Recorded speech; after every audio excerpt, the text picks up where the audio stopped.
आइजोखौ जोंनि समाजाव लोखि एबा माइनावजों रुजुनायखौ नुनो मोनो।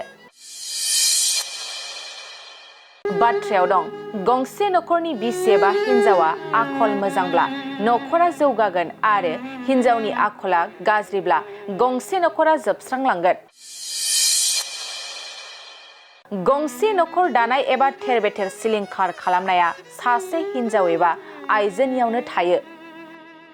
हौवाफ्रा गावनि नखर बिसि गथ' गथायनि इयुन मोजांखौ हास्थायनानै न'निफ्राय गोजान गुबुन जायगायाव सान हर साख्रि जा, खामला जा, हाजिरा जा हाबा मावनानै नखरनि रांखान्थिखौ गोख्रों खालामनो नाजायो। नाथाय दुखु गोनां बाथ्रा दि आथिखालाव खायसे गोबां हाबा जानाय हिन्जावफ्रा फिसायनि गोजान जायगायाव थाहैनायखौ खाबु लाना हौवाखौ फोलाना आन्दोआव दोनना गुबुन सेंग्रा एबा हौवाजों सोमोन्दो लाना गावनि नखर आंगो गथ' गथाय फिसायखौ गारनानै खारो। बे थारैनो आथिखालाव जोंनि समाजाव मोनसे हारिमु बादिसो जालांनाय बादिनो नुनो मोनगासिनो दं। बेबादिनो बाक्सा जिल्ला बरबरि पुलिस थानानि सिङाव थानाय मानिकपुर थुरिबारि गामिनि सुनिल बसुमतारियाबो बेबादि जाथायजों मोगा मोगि जानांनायखौ नुनो मोन्दों। सुनिल बसुमतारिया फोरमायनाय बादिब्ला बिथाङा गावनि नखरखौ गोख्रों खालामनायनि थांखिजों गुबुन रायजो तामिलनाडुआव खामानि मावनो दंहैयोमोन। नाथाय दुखु गोनां बाथ्रा दि बिथांनि आंगो अनजालि बिसि रथिमा बसुमतारिया फिसाय गैयै खाबु लाना थांनाय 9 नबेम्बरनिफ्रायनो नखर, फिसाय आरो फिसाखौ गारलांनानै खारखोमानानै दं।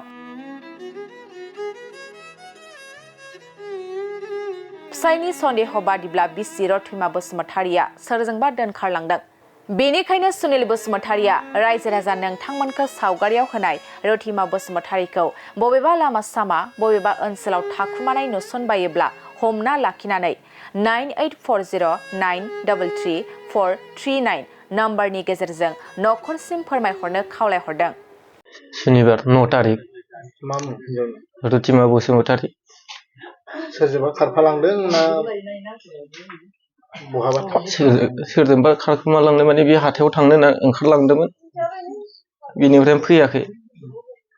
खोनानायाव खोनादों दा माबानि दारागावनि अनसुमा नार्जारिजों दङ होननानै। बिसिनि नखरजों जगाजग जालायदों।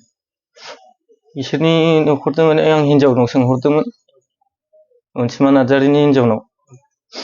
फोरमायहरदों हिनजावा? दा दङ एसे सानैजों जमा। अनसुमानि हिनजावा फोरमायहरदों। आंबोथ' न'आव गैयामोन। आंबो नै थांनाय बुधबारैसो न'आव मोनफैदों। आं तामिलनाडुआवसो दंमोन। 8 तारिखै आं इनो फैसा सोना हरदोंमोन। बेसेबां सोना हरदों? 8000 फिसाजोनि बार्थडेनि थाखाय। नोंजों माबायदि रायलायहरोमोन न'आव थानाय समाव? न'आव थानाय समावलाय मोजां रायलायो। ओरैनो मालाबा नांलायहरो। फैसा थाखा नांगौबा? फैसा थाखा नांगौबा मोजां रायलायहरबाय। ओरैनो मालाबा आरो माखो रागा जोङो नांलायहरलायबाय थायोमोन। मोजां रायलायामोन बारा एसे। दा मा बुंनो सानो? ना बुंनो माने गाव आं नागिरा नङा नागिरगासिनोसो। न'सिम फैफिननांगौ। न'सिम फैफिननांगौ। आं मुगैया मुजोआबो लागोन दा न'सिम फैबा। आरो फिसाजोनि मोखांखौ नायनानै फैफिननांगौमोन। आरो फिसाजोआ आरो बिमा नांगौना। बिमा गारनो हानाय जायाखैना फिसाजोआ। नागिरबाय थायो सानफ्रामबो। गाबबाय थायो। अननानै फैफिननायबा मोजां जागौमोन आरो फिसानि मोखांखौ नायनानै। सोरबाफोर अबावबा नुबाय बायोबा बिसोर सानै मानसिखौ हमनानै दोननानै नखरसिम आंनि कन्टेक्ट नाम्बारखौ होनो हागोन ना? बेयाव आंनि कन्टेक्ट नाम्बाराव डाइरेक्ट खिथाहरनो हागोन हमना दोननानै।